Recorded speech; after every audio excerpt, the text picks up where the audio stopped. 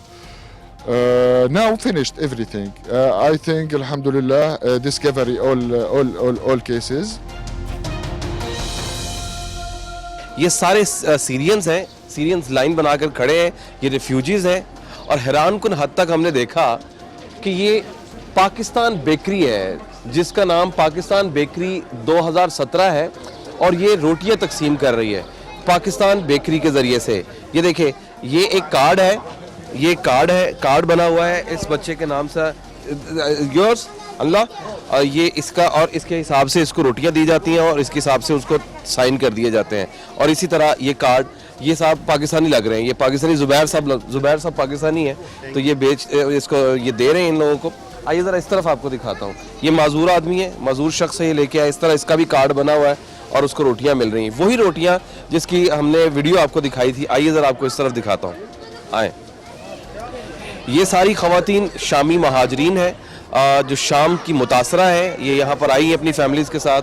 ये देखें छोटी छोटी बच्चियाँ ये सब ले रही हैं, इनका भी इसी तरह ये देखें कार्ड बना हुआ है, इसका नाम लिखा हुआ है, नाम लिखने के बाद ये उसका लिखा हुआ है कि इस तारीख को ये मिल जाते हैं 2 पैकेट, साथ में 2 लिखे हुए हैं, 2 पैकेट। अब ये 2 पैकेट मिल गए, इसका मतलब 20 रोटियां मिल गई इनको, तो ये 2 दिन के लिए इनका गुजारा हो जाएगा। एक दिन छोड़ने के बाद एक दिन के बाद इनको ये मिलता है।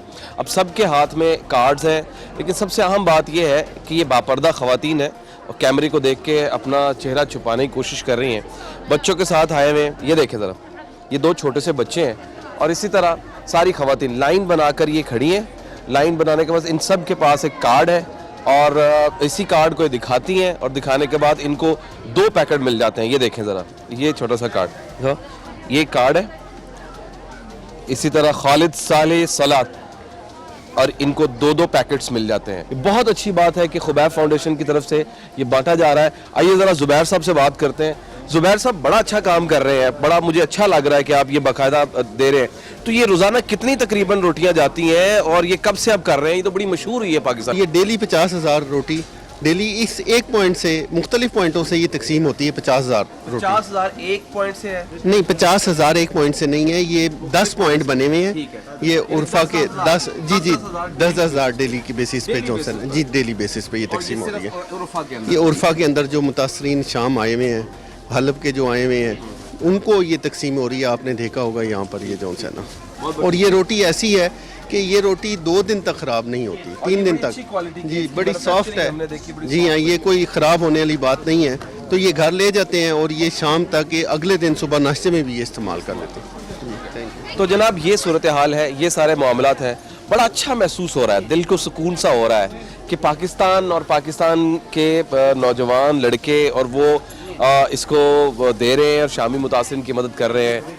ये बहुत अहम काम है और इस बेकरी को सपोर्ट करना बहुत ज़रूरी है, इस बेकरी को पुश करना बहुत ज़रूरी है, क्योंकि दरअसल ये वाकई हकीकी तौर पर ये इन जो मुतासरीन हैं इनको ये बेकरी जो है ये इनको फीड कर रही है, इनको रोटियां पहुंचा रही है।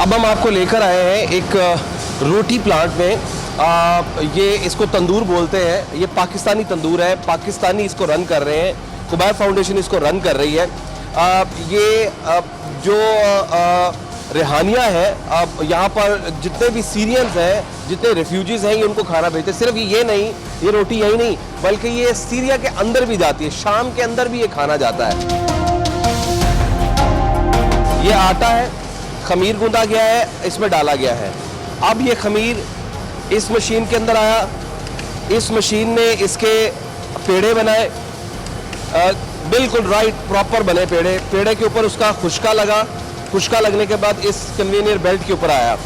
ये बेल्ट आगे गई। अब जब ये यहाँ पर आ गया तो इसको खुशका लगा, और खुशका लगने के बाद इसने लंबी सी शक्ल इख्तियार की। प्रेसर ने इसको प्रेस किया और लंबी शक्ल इख्तियार की। अब जो लंबी शक्ल की रोटी थी, जो नई इर्रेगुलर है, उसको आगे भेज देता है। ये रोटियां प्रॉपर तैयार हो रही हैं। ये रोटी तंदूर में जा रही है। ये तंदूर है, ये बहुत हीटेड है, काफी गर्मी है, इसके ऊपर बहुत हीट आ रही है। ये रोटी बन के बाहर आ रही है। ये जनाब रोटी बन के बाहर आ रही है। और ये रोटी किन के लिए है? ये सीरियन रेफ्यूजीज के लिए है।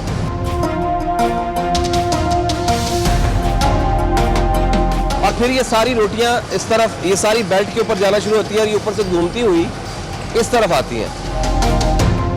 पाकिस्तान के नाम पर, पाकिस्तानी तंदूर के नाम से मशहूर व मारूफ है इस पूरे रेहान ली के अंदर कि ये पाकिस्तानी तंदूर है। यहाँ पर ये रोटियां इकट्ठी की जा रही हैं। ये देखें ज़रा, ये रोटियां इकट्ठी की जा रही हैं, इनकी तह लगाई जा रही हैं।